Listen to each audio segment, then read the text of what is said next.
Nyinga Janet achie. Wajo cleaners aso customer kadwaro rech wachwero ne. Koro rech kogol iye kogol ma koko kethre piyo. Kowe gi iye to kethore. Mani tich motiyo ka. Koro jopiny adwa none kaka uchwero rech.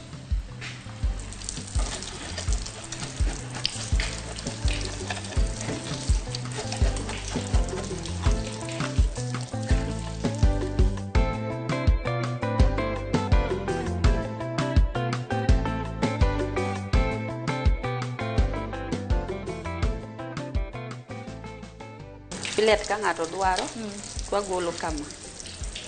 Chogo dong. Ikawo ring'o mayom.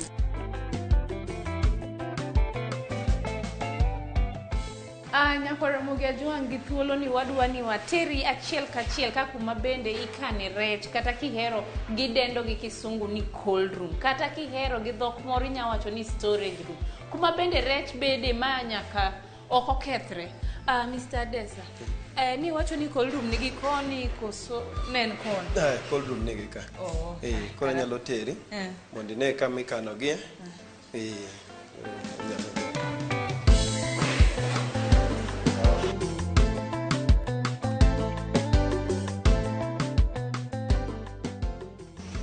Koro mae miwacho ni kae? Kae miluongo ni cold room. Yeah. Ang'o matimre cold room ka? Koro cold room ka, kwasegolo rech e processing area, to wabiro wakane ka. Ka chalo kaka chilling area, mikane bang' ndalo 4 kiuse ausa kapod en very fresh. To sama nwawuotho cha kapok wachopo kae, nitera kumoro ma bende nwaneno ice. Ice no utiyogo sadi? Ice watiyogo ka wada oro rech oko, o preserve nwa rech. Koro sasa mwada oro rech oko, to wakane gi ice. Kata kidhi ome nam, kata kidhi ome pond, to iketo ice. Koro ice nyaka wabedgo, mikelo go rech for transportation. Kamano. To kocha be naneno ka un gi freezer. Freezer kono rech unya kawo ma bede i freezer kanyo kuom ndalo adi? Freezer rech nyalo kawo 6 months kapod en mana fresh. Kamano. Koro gimoro amora ma jok ma are in charge of stock ng'ama make sure ni orit rech maber, okane, bende ice omoki, freezer room ni bomoki, cold room ni bende en on, en osiepna ni, en emotiyo ka, en stock guy matiyo ka. Kamano. Koro inyalo odhi kode mbele.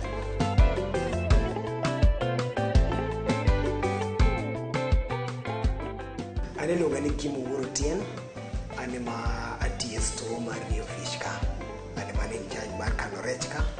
Ago erokamano kuom odiochieng' ma kawuono biro limo. Waseneni mana kiwuotho e puothe mamoko, to kawuono Nyasaye otimo ng'wono warado. Wagona amen. Amen. Erokamano ahinya. E cold room ka en ang'o madhi ga mbele? Cold room ka gima timore en ni seche ma rech odonjo, rech obiro koa oko mwakawo ir farmer, to wakelo gi kama iluongo ni cold room.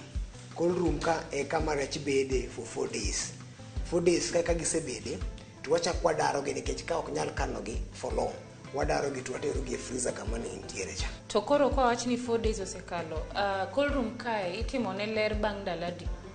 Cold room ka watimone ler pile ka pile, nikech rech gi chilo ok rech nyalo kethore piyo.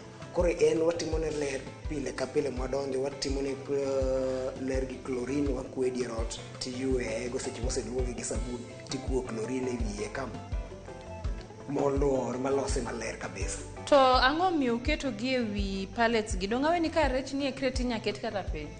Gimomiyo watiyo gi pallets mondo mwakan rech, seche mwa freezer cold room ringo, to nitiere e state moro makoro bede makoro defrost, nyiso ni koro yweyo. Seche moyweyo no, ice manoseloso ka chwer piny to loso pi piny. Koro pi kosedhi e crate momako piny, rech ma piny ka dhi to sok e pi, to kanye ma kethruok gichakore. Koro waketo gi gimalo ma seche makoro timo defrost ma pi oloyo piny, to ok chopi e rech. To crates mwapange rech gi bok wapange crates modinore. Ineno crates wagi gin crates ma nigi space ma yamo kale. Koro rech ok kethre piyo, kata koringo dhi e chiro duogo, rech go duogo gi ngima. Awinjo ni nitie wach grading. Grading utimo ga nang'o? Koro gima timo lori, ma scale man godo matiyo go matimo go grading. Wakuongo wagolo kilo mar tray ni watea, oduogo 00. Koro mondo mi ing'e ni wan gi grade 1, grade 2, grade 3 kaka mae. Magi mawuok e ponds, magi ma farmers miyowa. Inyalo penjo ni tang'o uyie mondo us rech matindo aila gi. Seche ma idhi ir farmer, idhi kawo rech, nyaka idhi chok rech manie pond cha te. Koro kikelo mathindo gi be nyaka yudre igi. Koro magi wa grade kaka size 1. Neno ka keto nigo ka. Neno kokelo 0.01 ma koro size 0. Machielo size 1 be wan godo ka. Ka kete kilo kamano neno kokelo 0.10 ma koro wa group kaka size 1. Eka wan gi size 2 0.25 mano size 2. Mane kaka watimo negi grading. Eka wan gi machielo mano 0.35 ma koro size 3. Ino kaka en rech modongo maber ma e size 3. Eka koro wan gi size 4. Mano koro size 4 0.45 ma koro size 4. En inyalo ng'ade diriyo. En opogore gi size 3 cha en koka wan gi size 5 0.55. Koro kamae kaka watimo grading. Maseche ma koro jo sales kawo rech odhi e chiro to gibed gi tabu giro kwa seketo negi e sizes. Moko nyalo uso size 1 e nengo mar size 5. Koro yudo ka omiye tich mayot. Nengo mar size 1 gi size 0 gipogore, nengo mar size 2 gi size 3 be pogore, alafu nengo mar size 4 gi size 5 waketo gi mopogore. Mamano be gibiro pimo ni ang' no bi jal moro mang' ne teki kako uso chiro chichwagi. Ang' no ng'isi kako uso gi prices mu uso go. To kae tabiro mana ng'isi kaka watimo grading gi sizes ma wan go.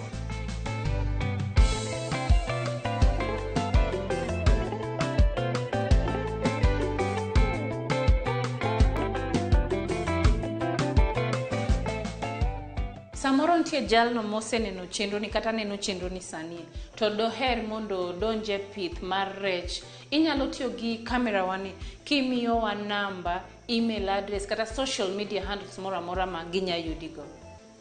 Erokamano nyikwa Ramogi, ng'ama dwaro rech kuonde mopogore opogore. Obed Kisumu, obed Kisii, obed Nairobi, number 0700938040. No? 0700938040. Wan kendo gi social media handles magwa. Wan gi Facebook, ndik Rio Fish, dhi yudo gik mwatimo kanyo. Kendo wan gi website ma en www.riofish.co.ke. Wan gi email address, maka ng'ato dwa reach wa through email address, inyalo oronwa email address info@riofish.co.ke. Erokamano.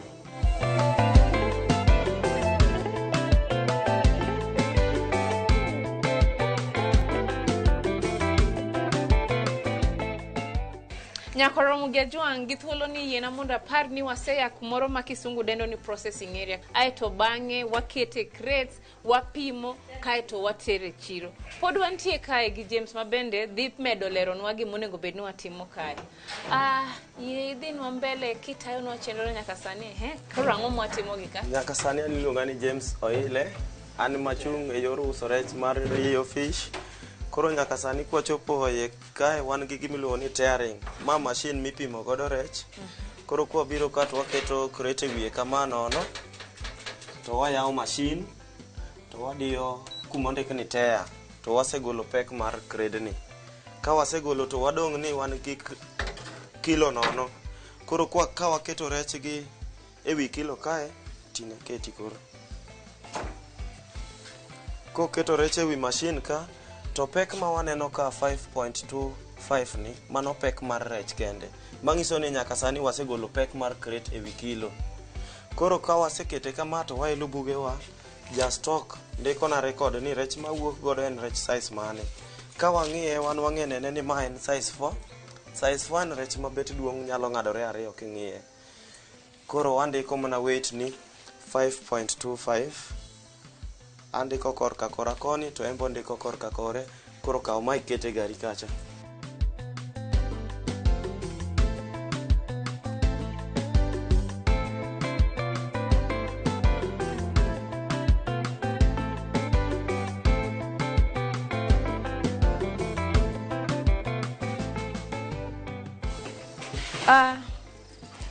To daher ng'eyo, ei gari ni aneno ka gima ong'ich. Obiro kamano, ang'o miyo ikete obed mang'ich kamano? Mtoka kae wantie gi gima iluongo ni freezer. King'iyo mtoka tibiro neno ka wan gi gima chalo fridge. Ka waseloro pier gari no, to wayawo fridge gi mbele kacha sama gari ringo, mondo rech kochopo e chiro oko kucho, kik ochop ka osakethore. Ochop ka ober, maka wamiye customer to ok ywag ni wauso rech maricho. Kamano. Koro mano nya bedo kamano kuom seche adiwa. Nyaka sani ka wawuok kode ka wadhi kode e chiro, ka gino ni on, ne wayawe, to nyalo tieko the whole day, ochalo mana kaka freezer ma iye kani, ni mar en kaka ice. Koro kawuono chiro wadhi kanye? Kawuono chiro wadhi Migori.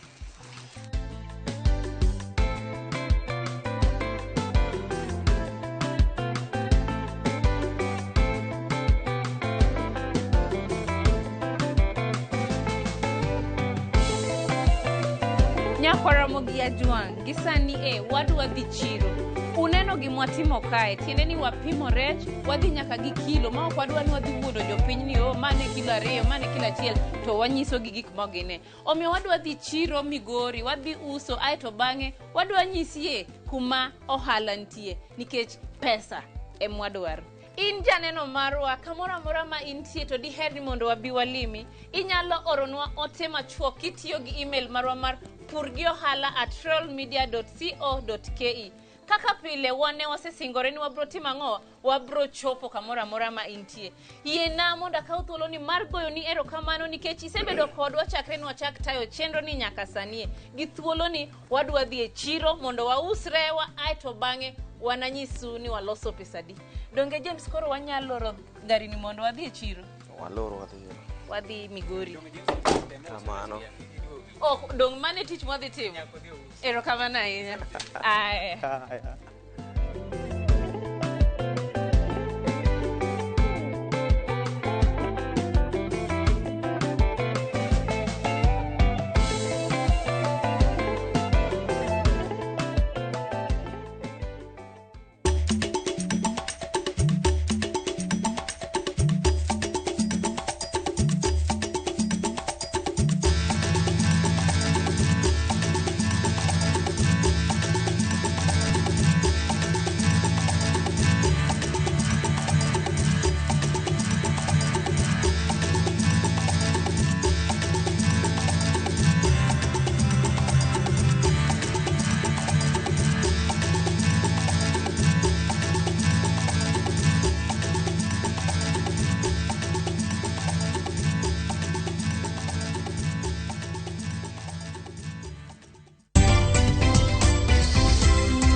Trusted us for another year.